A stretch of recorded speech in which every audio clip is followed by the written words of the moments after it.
Di tengah kita gencar terhadap vaksinasi nih dok, Kota Palembang kembali masuk zona merah.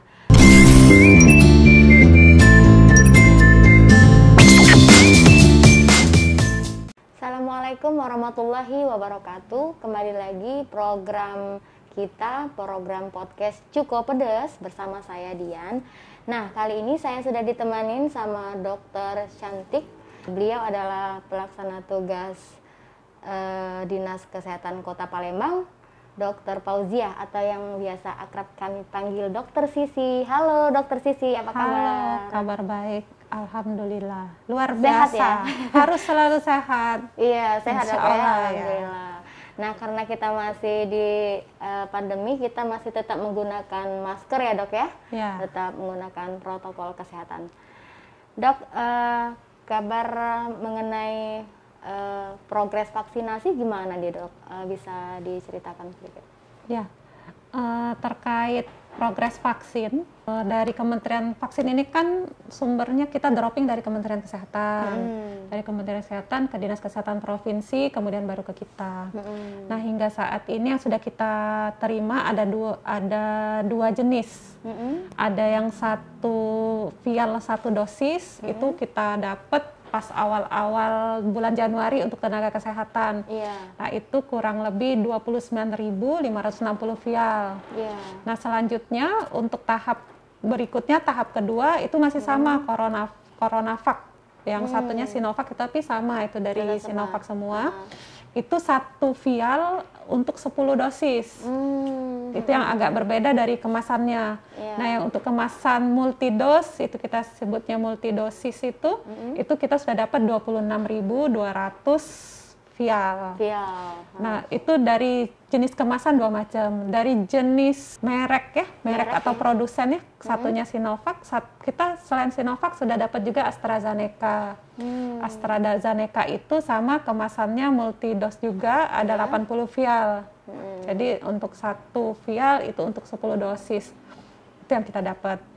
Nah, hingga saat ini data yang sudah kita terima per tanggal 22 April ya, itu masih ada 3 sasaran besar yang divaksin. Jadi ada tenaga kesehatan, pelayan publik. Pelayan publik ini pas di bulan Maret itu macam-macam pelayan publiknya. Mulai dari ada PNS, wartawan, BUMN, pemuka agama ya. Pemberi layanan pasar ya, pedagang terutama pedagang ini pedagang pasar tradisional. Gitu ya? Ya, itu yang prioritas. Terus juga pendidik. Nah, itu ya? jadi itu di bulan Maret. Nah, untuk petugas publik sampai saat ini dengan bermacam-macam tadi ya background, termasuk TNI Polri, itu yang sudah divaksin kurang lebih 67.626 dari total sasaran yang diletakkan targetnya untuk Kota Palembang itu 88.665. Jadi kurang lebih 76% sudah 76%. ya. Itu untuk petugas publik. Kalau untuk tenaga kesehatan sendiri itu sasarannya dari KPCPEN, kalau kita bisa lihat di satu datanya KPCPEN, itu sasarannya sekitar 14.780. Nah, ya udah sampai hari tanggal 22 April kemarin itu kurang lebih sudah 15.622. Melebihi dari... Jadi sudah melebihi karena kita untuk tenaga kesehatan itu tetap terus diupdate datanya dan dimasukkan ke dalam aplikasi SDMK Kementerian Kesehatan. Itu termasuk nakes-nakes yang di puskesmas seluruh... Di puskesmas, di rumah sakit, di klinik, kemudian termasuk juga RB ya, BPS gitu. Itu apotek-apotek juga, ya yang mungkin masih ada yang belum itu juga mungkin ya. Terus petugas publik yang tadi kita balik lagi ke petugas publik, untuk April ini kita sudah fokusnya untuk tenaga pendidik. Tenaga pendidik saja. Itu dari total berapa tuh dok? Gurunya kalau untuk Kota Palembang itu kurang lebih kalau untuk guru sekitar 20.000 ya, 20.000 guru. Tenaga pendidik. Ya, tapi itu belum lagi nanti yang kursus, yang ya di bimbel-bimbel, lembaga ya. itu kan juga termasuk Juga ya, termasuk itu, Dok, ya. pendidik. Jadi, tapi dengan ketersediaan vaksin saat ini, kita masih fokusnya ke tenaga pendidik yang 20.000, karena kita di Kota Palembang ini ada juga diminta target untuk lansia ini kurang lebih ada 181.030 kalau itu data KPCPEN. Jadi untuk di bulan April ini persentase antara tenaga pendidik dengan lansia itu sudah lansianya 60% targetnya harus. Target lansia ya, target lansianya 60%, sementara pelayan publik dalam hal ini tanda kutipnya diprioritaskan guru itu 40%. Juga sudah 40%. Ya. Nah, untuk lansia ini yang kita perlu masih penguatan dari 181.000 sasaran. Itu yang sudah divaksinasi itu kurang lebih 28.000 baru. 28.508. Itu yang kekurangannya itu jadi gimana, Dok? Jadi kekurangan ini kita perlu peran serta semua pihak ya, bagi orang tua kita, kakek, nenek, tetangga ya. Itu diharapkan kita gerakkan untuk ke puskesmas ya. Kita juga ada 26 rumah sakit. Saat ini ada 5 klinik ya untuk vaksinasi lansia. Itu diprioritaskan. Nah, kenapa pemerintah ini kok fokusnya ke lansia? Lansia kan di rumah, kita kan yang aktif kan pelayan publik yang lain yang mobilitasnya tinggi. Nah, ini dengan konsep untuk pengendalian pandemi. Pengendalian pandemi ini bisa terkendali kalau dari angka kematiannya menurun, demikian juga angka kesakitan atau dari kasus aktifnya juga menurun. Nah, saat ini ya paling tidak ada 2. Kalau dari BNPB itu bisa sampai 15 indikator. Tapi kalau kita secara global yang dari WHO ya, yang saya pantau itu dari pedsosnya WHO, paling tidak ada 2 ini yang bisa kita turunkan, dari kematian dan dari kasus hospitalization atau perawatan. Ya. Nah, kita termasuklah juga Kota Palembang, itu angka kematian kita kan masih tinggi di atas nasional ya, kurang lebih 4,3%. Nah, itu di mana mulai dari umur 40 tahun ke atas sampai ke 70 tahunan itu grafiknya itu meningkat untuk kematian. Nah, ini yang sehingga bukan di Palembang aja, tapi juga di Indonesia pada umumnya, dan juga itu statistik juga yang kasus kematian secara global ya, sehingga WHO termasuk kita Kementerian Kesehatan memprioritaskan lansia supaya kita ingin menekan kematian tadi bisa jadi diturunkan. Demikian juga dengan angka kesakitan, karena mulai dari 40 tahun ke atas juga angka kesakitan ini juga meningkat, dan juga dengan penyakit penyertanya. Kecenderungan di umur 40 tahun ke atas itu kan udah ada penyakit pendamping ya, didampingi oleh hipertensi. Ada pendamping ya, ini pendampingnya penyakit. Kan? Hipertensi, DM gitu ya. Itu yang sebagai ada gagal ginjal gitu. Nah, itu, dan saat ini juga Dinas Kesehatan pemerintah kota melalui Dinas Kesehatan juga sedang bekerja sama dengan FKM Unsri ya, untuk melihat bagaimana sih profil COVID-nya untuk Kota Palembang ya, yang saat ini sedang kita kelola. Progresnya gimana itu, Dok? Progresnya hari ini kita lagi paparan saat ini yang bersamaan saat ini sedang kita paparan kasus ini ya, paparan profilnya dengan tim epidemiologi dari FKM Unsri terkait data kasus kita mulai dari Maret sampai ke Februari 2021 gitu. Dan memang di situ terlihat ya, terkait kasus kematian memang 40 tahun ke atas, dan puncaknya itu di umur 60-70 tahun untuk angka kematian. Usia itu ya, usia lanjut ya. Iya, jadi kita memang benar-benar perlu peran serta masyarakat. Saat ini peran serta masyarakat dalam pengendalian. Ayo kita sekarang ini sama-sama prioritaskan lansia kita dulu. Nanti kita yang muda-muda ini kan nggak kelihatan kan, kalau kita sakit mungkin tanpa gejala gitu ya. Karena masih jaga imun kita antibodi kita masih bagus ya. Nah, sekarang kita doronglah orang tua di sekitar kita ya, karena memang sepertinya orang tua nggak kemana-mana. Iya, benar. Tetapi anak-anaknya ini kan kita yang mobilitas kemudian kontak. Yang pulang kan ke rumah. Benar. Nah dok, sampai sejauh ini sudah progres untuk yang lansia ini tahap kedua ini masih berapa banyak dok yang belum divaksinasi? Ya, jadi untuk bulan April ini sampai nanti di Mei ya, itu paling tidak kita harus mengejar 23.000 lansia untuk divaksinasi. Dan vaksinasi ini kalau di puskesmas itu setiap hari pelayanan ya. Tapi itulah tadi kita perlu per kelompok karena satu vial ini untuk 10 orang. Ya. Nah itu jadi kita perlu mengumpulkan dulu. Ada 10 baru bisa kita suntik karena kalau enggak kan terbuang ya. Dia tahannya kalau sudah dibuka itu tahan 6 jam cuman. Oh jadi nggak boleh lagi dipakai? Nggak boleh lagi dipakai. Ya. Sayang ya dok ya? Sayang, sementara ini kan semua negara ini cari semua barang itu sekarang. Betul. Nah syaratnya mungkin kalau misalnya yang kata dokter tadi harus berkelompok nih, syaratnya apa aja nih kalau ngajuin untuk ke dinas kesehatan? Ya jadi kayak teman-teman media kan biasanya kan sudah memiliki komunitasnya ya. Nah itu silakan nanti dikoordinir orang tua dari teman-teman media yang usianya di atas 60 tahun ke atas. Nanti jika sudah terkumpul akan kita fasilitasi ke misalnya ke puskesmas atau ke rumah sakit mana gitu.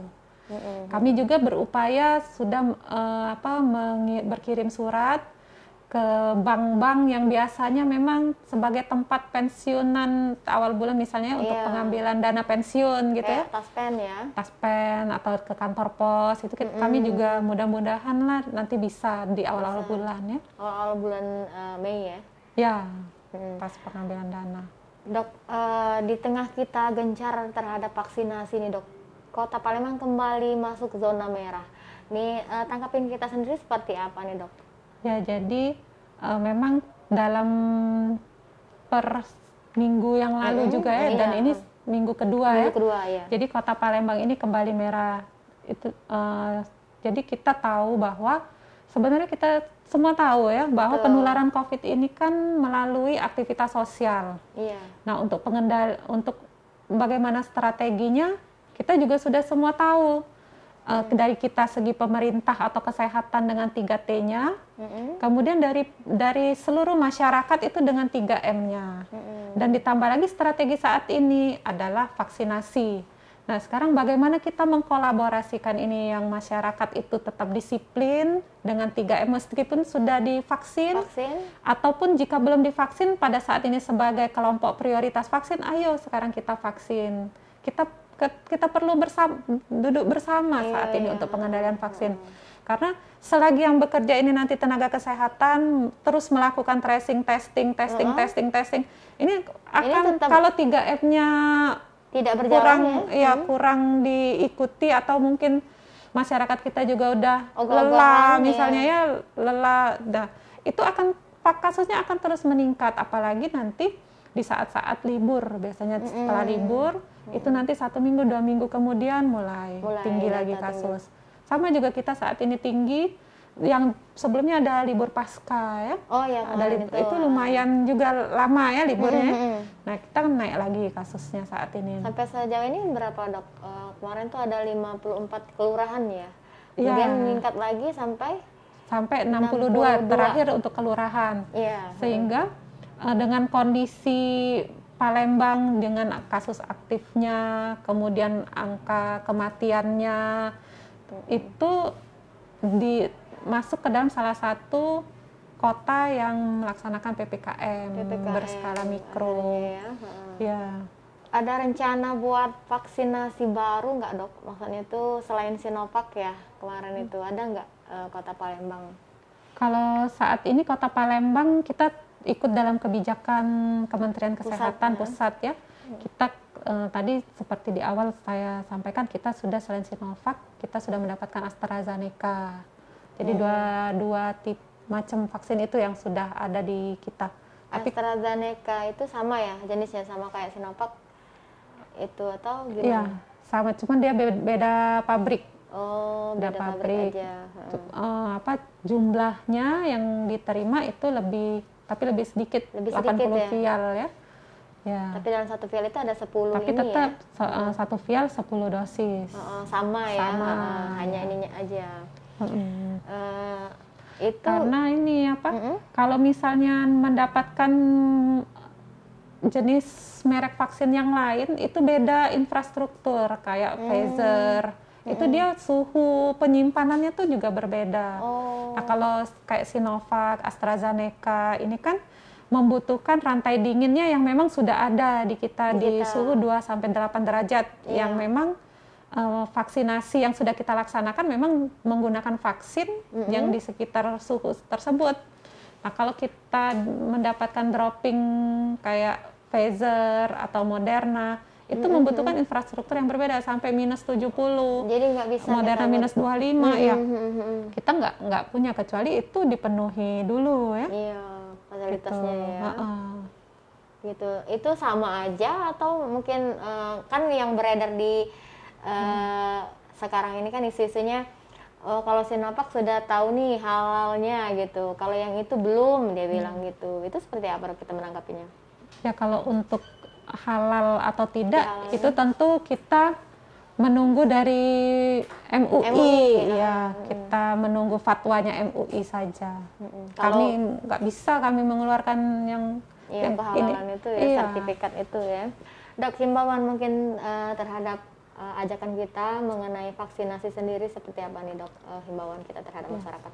Ya jadi untuk masyarakat Kota Palembang bahwa untuk keluar dari pandemi COVID ini kita perlu bergotong royong, kita perlu sama-sama mulai dari kita tetap disiplin dalam protokol kesehatan ya, jadi kita pakai masker, kita menjaga jarak kontak, sering mencuci tangan dan memakai masker ini kalau kita sakit di rumah pun kita mesti pakai masker.